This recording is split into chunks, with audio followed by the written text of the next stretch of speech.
to the Quiet Warrior Show, where we help top leaders find their pathway to incredible success and a lifetime of happiness. Here is your host, Tom Dutta, the Quiet Warrior. Well, welcome to the Quiet Warrior Show. My name is Tom Dutta. I am the Quiet Warrior, and I'm excited to be here with James Casha. Hey, James, welcome to the show. Hey, Tom. Thanks for having me. This is great. Yeah, it's also the fact that we're doing this in the mobile studio. So I've got James sitting here in the studio with me. And James, before I turn it to you and say, tell us a little bit about yourself, I'm going to tell a little story about you and I met. And so everybody, this show is going to release more than likely after February 2020. We're in the studio here today in 2019. The reason why I'm doing that is I'm auditioning and I will be doing a TED Talk, my very first TED Talk. And there's going to be a lot of things that will come out of that.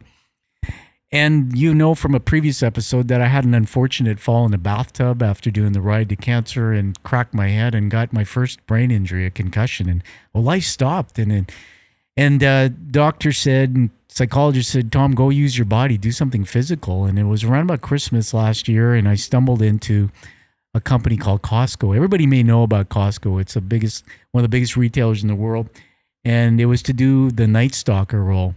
No, not to stalk people, not that kind of stalker, but stalking produce. And I walked in and I loved it. And I started working with people and getting to know them. And a few months later, my supervisor was sent somewhere else, and they sent you, James, to come down and take over the team and work with us. I got to know James, and I think we connected at the soul on so many points. And one night you were telling me a story, and I know we'll get into that in a minute too, that just rocked my soul. A story of courage and, quite frankly, a tough one to tell. And so here we are. So I'm going to give it back to you just for a minute. Tell us a bit about yourself. I worked at Costco for about 14 years. I barely graduated high school. I got through that and ended up there. And it's a great company to work for. I get to meet a lot of interesting people like Tom here with a lot of different backgrounds. So, working there has definitely helped me in a lot of ways, especially with social interactions. I'm not a big social guy. I'm more an introverted type guy. And there really gave me an outlet to learn to be more extroverted, put it that way. So, I definitely struggle with a lot of social stuff, and it's really helped so much to propel my life forward in just interacting with people and just getting to get to know other people as well. Well, that's awesome. So there you have it, everybody. You learned a little bit about James, and one of the things I learned about you is that you're humble. You know, they say that leaders who have humility, who can be with other leaders and put other people first. And I'm just going to embarrass you and say that sometimes on the floor when I'm stocking produce, and now everybody, when I talk about stocking, I'm lifting heavy boxes, and quite frankly, it's a great workout. And, James, you'll come over and I'll have questions for you. But whenever I'm talking to you, it's like I'm the most important person there on the floor. And that's the type of engagement I get from James. So you've got some really good leadership skills in that area. One night we were sitting in the lunchroom. I don't know how we got onto this, but you were telling me about a trip you took to Las Vegas. First thing I thought about is, okay, Las Vegas, what stays in Vegas, we're going to leave it there. But you said it changed your life. So put us in the moment. Tell us the story, how it evolved. Tell us about that. So this would be my second trip to Las Vegas, and I'm kind of not a big fan of traveling. This was kind of a trip that me and my best friend planned when we were still in high school. And it was going to be something that we thought would be a great time. It was right around my birthday as well. I have a fear of traveling and flying and all this stuff and tons of anxiety we'll get into another time. But this was going to be like, oh, this is going to be great. I'm going to go with my best friend. We're just going to go hang out. We're going to have fun. And so on this particular evening, it was actually my birthday, October 1st, 2017. We were just having a regular day. It was just kind of a fun time. We went to a Knights game, Golden Knights game there. And then we got out of that. So we went and got some dinner, ate a lot of food. And then at the Aria Hotel, it was like a buffet they have, and it was excellent food. We're talking great food. So that's primarily why I like going there. And so, yeah, I want to just interject, hold your thought for a minute. Fascinating. I remember going to Vegas for the first time I was younger, and you could get a steak dinner for like $7. Food is great. yeah, I mean, that's the whole thing, because I'm not a drinker, I'm not a gambler. So like my whole deal was I'm going to go there and eat as much food as I can, like get the experience for that, and I went with my best friend, and he's a character too. So it was just super fun just walking around with them. And so anyway, back in the story, it was like, we were having a good time, and we were midway up the strip there at the Aria Hotel, and we decided, like, okay, we ate a lot of food, we gamble a little bit. Let's go get some water, because we were like just parched after just, walking and doing all that. And so we head outside, and we come up to a huge crowd of people, and we're like, oh, what's going on here, right? It was kind of strange.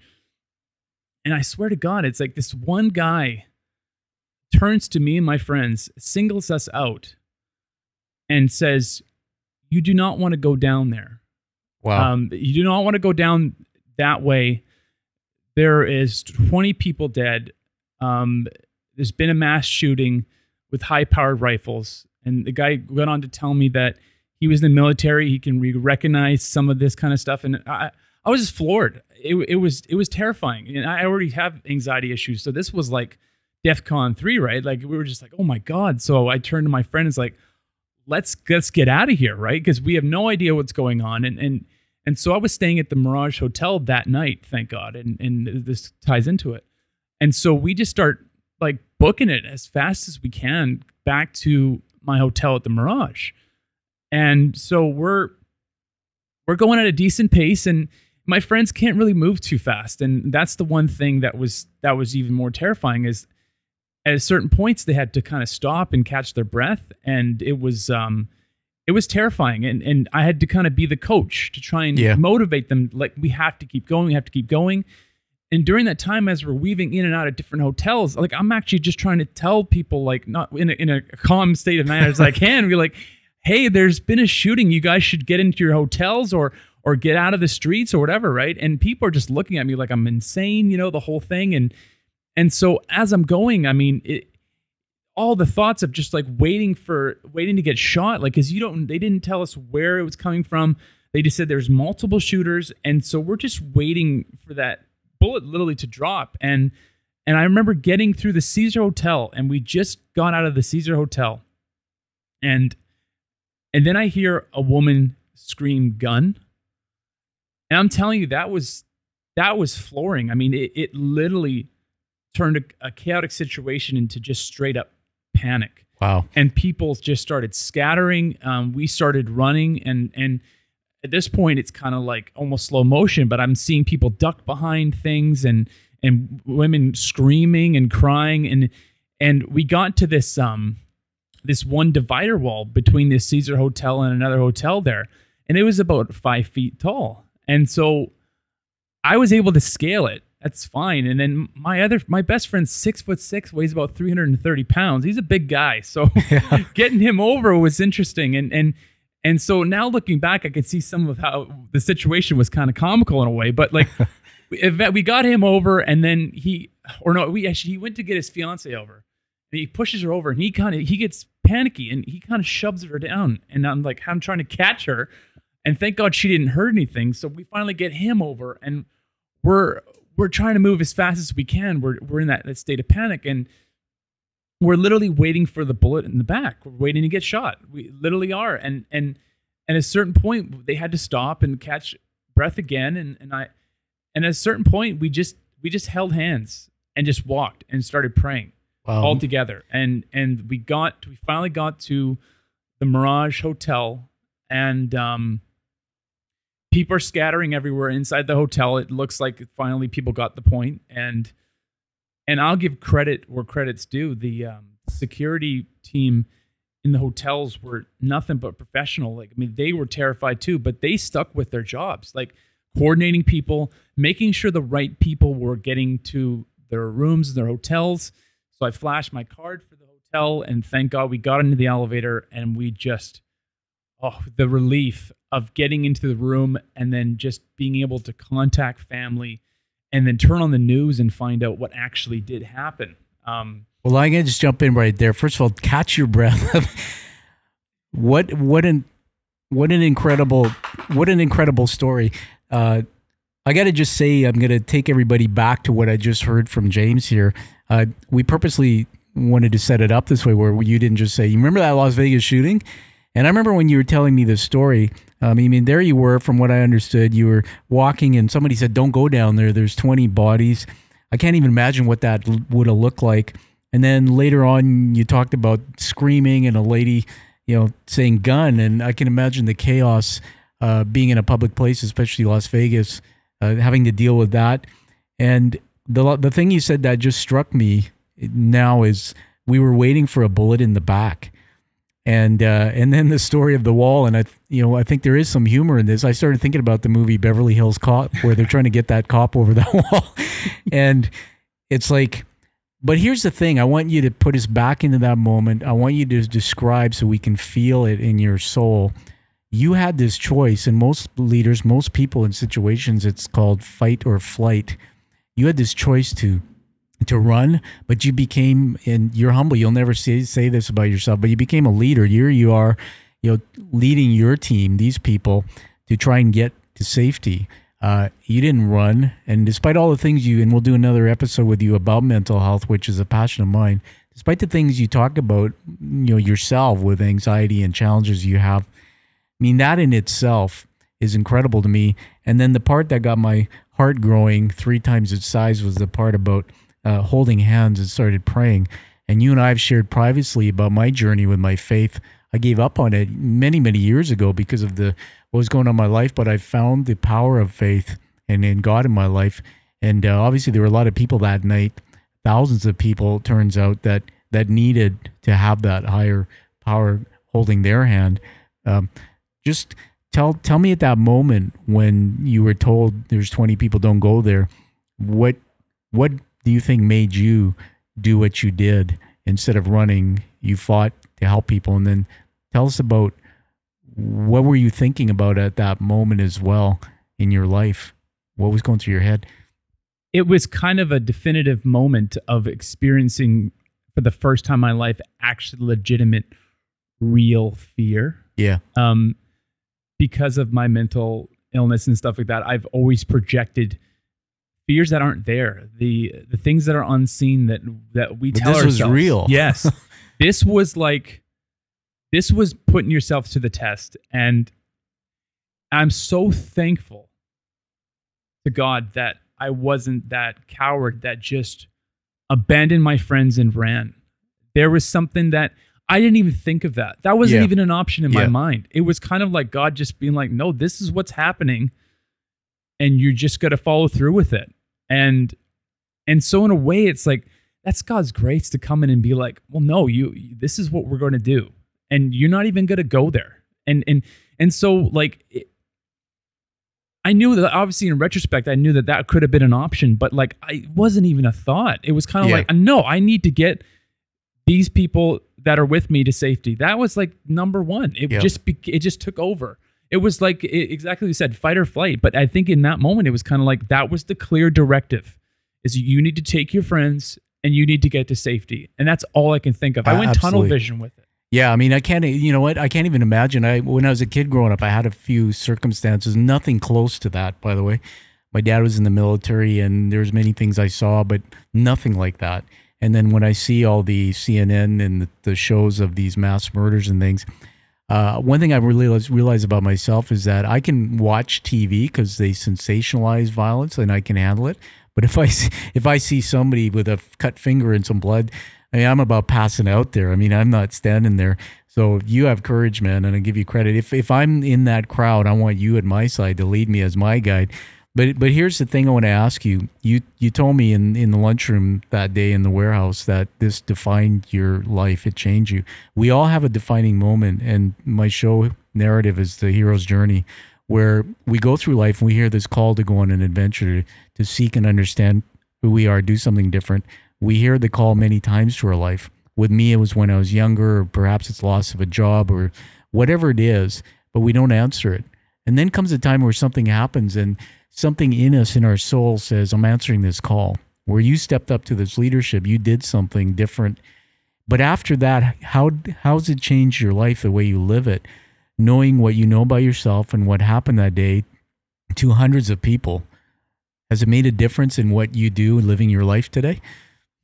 I would say 100%. The way I saw it when I got back, I said this to you. I said, I felt like I had two different paths I can go on.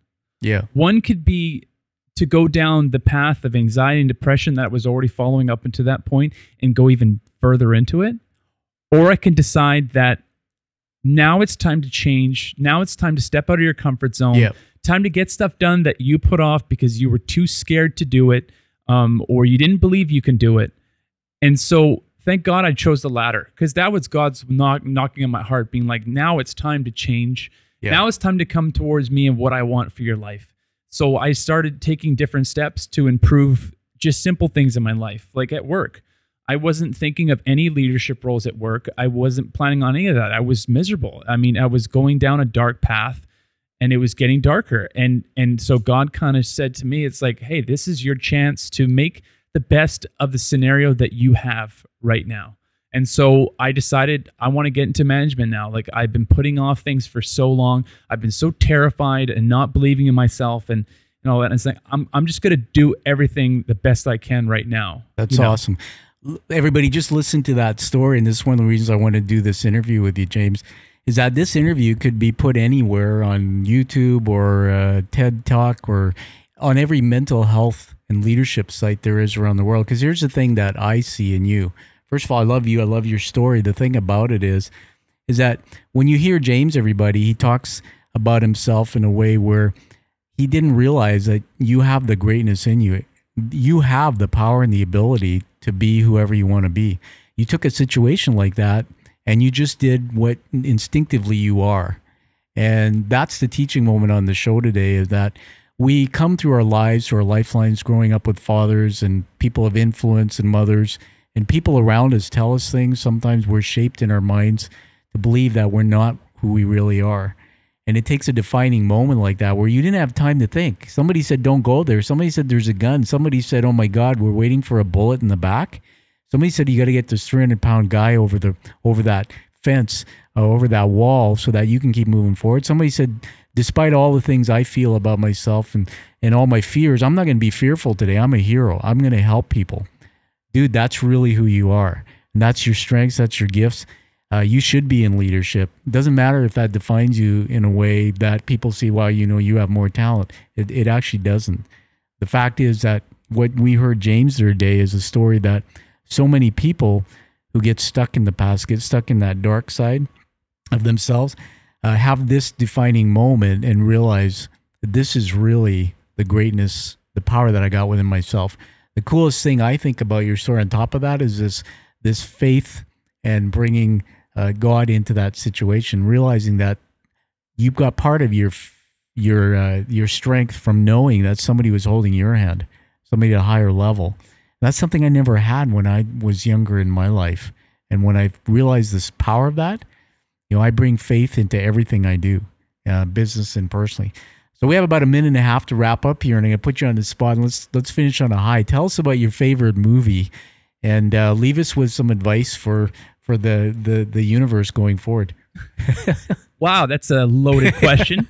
The favorite movie, I mean, that's a really tough one, but I can go to the one of my favorite childhood movie. I'll do that. I mean, that's pretty basic. Anybody who knows me within 5 minutes will know that my favorite movie is Ghostbusters. So that, to me, was a defining movie because it actually led to a lot of my personality traits of what I like to make people laugh. And so Bill Murray from that movie played a character that inspired me to want to be funny. And that inherently changed my life too from a young age of just knowing that I just wanted to make people laugh. Awesome. All right, so we got the movie down. We got the reason why. And the thing is, everybody, when you're around James, James is laughing. James is cracking up sometimes and going like, what are you smoking there? Tell us in 30 seconds or less your last words, what you want to tell people today. Any advice you want to give them? I'd say my last words is to share more with people. Share more of your stories. That's how me and Tom connected. that's the true meaning of life is led by stories. All right. Well, share your story, everybody. And what a powerful story we heard from James. James, I want to honor you with 4 words. These are leadership words. You're actually sitting with me here. You can see I'm writing. The first one is humility. Man, you got that. Second is leader. I wrote that early in the interview. Third is faith. I think you can teach us something about how to use your faith in tough situations. And the last one is courage. It's one that, I see in you, and I've seen that in some of the ways we've worked together. So on that note, everybody, find this show on iTunes and give it a high rating so we can honor James for his story. And James, we might just have you back for James 2.0. How would that be? I would love it. All right. All right, everybody. Have a great day and live with that passion and purpose. Live life that you deserve and desire. Thank you for listening to The Quiet Warrior Show. Create is a motive-based leadership development firm. www.kreat.ca